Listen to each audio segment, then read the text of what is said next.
This is something I think a lot of people learn way too late in their life. So about a year ago, which was about the same time right now in summer, I was sent off to a summer camp for about a month and I had to stay overnight.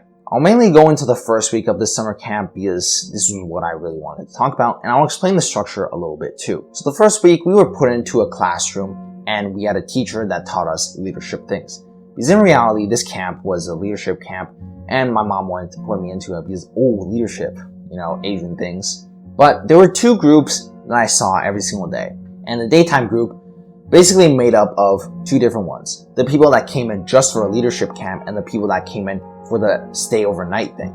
And the people in the daytime where they only came in for the leadership camp, I decided to stay with them for some reason, despite being much better friends and knowing the people that stayed overnight a lot better. Because, guys staying in the same rooms on the same floor, we make friends pretty easily. I think a lot of guys can agree with that. And we got to know each other really fast.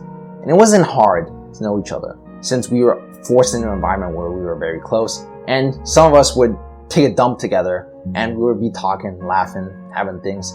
This might be a little weird, but bear with me, alright? So I still decided to go with the people that just came in for the leadership camp over the people that I would take dumps with every day and joke around with. And I really ended up regretting that decision in the long run because whenever I would stay with that group, I felt I was really left out and I could barely talk about anything. And a lot of the times I would be left out because they knew each other before and they had inside jokes that I was left out on. And I really just regretted that week and it wasn't the best one.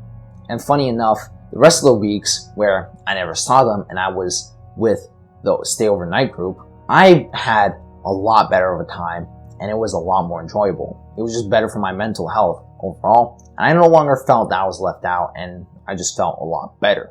Okay, one small thing that I wanted to add while I'm editing this, as you can see, is that I don't want you to stop meeting new people because I'm editing a part right now where I'm talking about, me regretting the decision with hanging out with the guys that only came in for the leadership camp.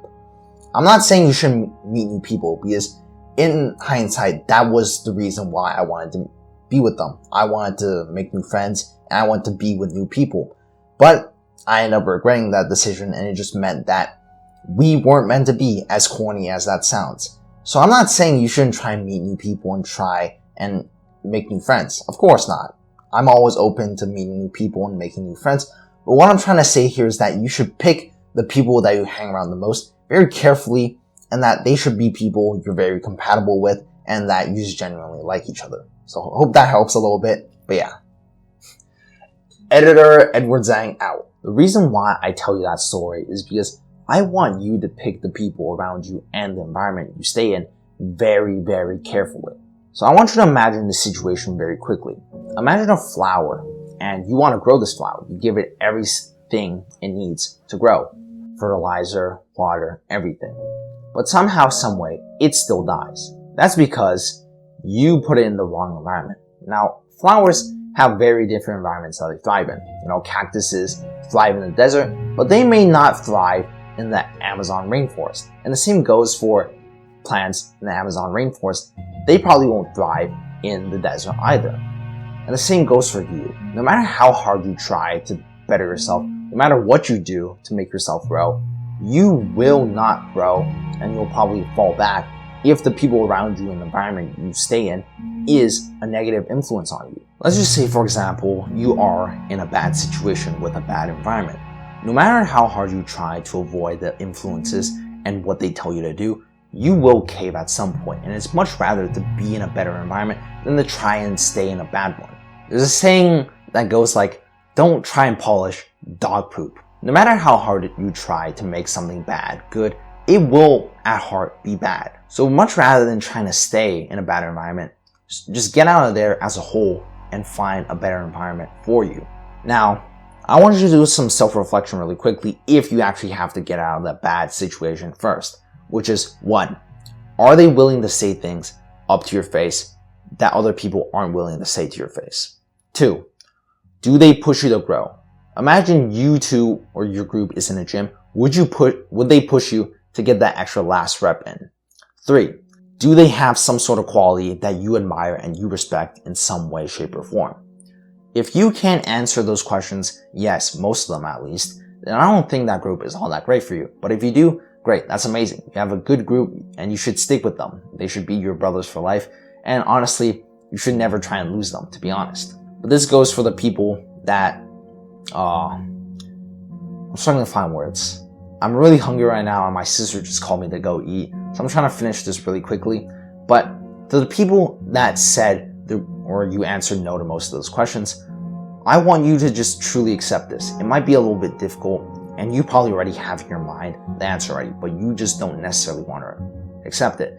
Now, with all due respect, I say that's out of love, all right?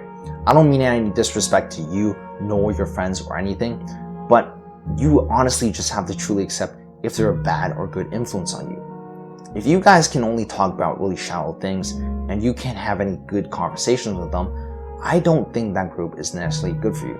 Now, you don't have to have these conversations really often, but it's a question of if you can do it, all right? Another way to look at it is really good. A lot of people will say you need to build a good foundation if you want to build a really tall skyscraper, right? But to go one level lower, the ground that you build your foundation on, that is the people you hang around and that is the environment you are in. If the ground you build your foundation on is very shaky, your foundation is very easily going to crumble, and so will the things that you want to build and grow in the future. But yeah, besides that, that's going to be in the end of this video. So to anyone who's watched to the end, I do highly appreciate it. And if you haven't subscribed yet and you like this sort of content, I do highly consider subscribing. I'm kind of rushing myself. I want to go eat. I'm hungry. But yeah, stay consistent, stay disciplined, and keep on doing the things that you need to be done. Keep on doing the things that need to be done, all right? And find a good group that pushes you to grow and pushes you to be better. Just give me a kiss now. Mwah. I smell something good, all right?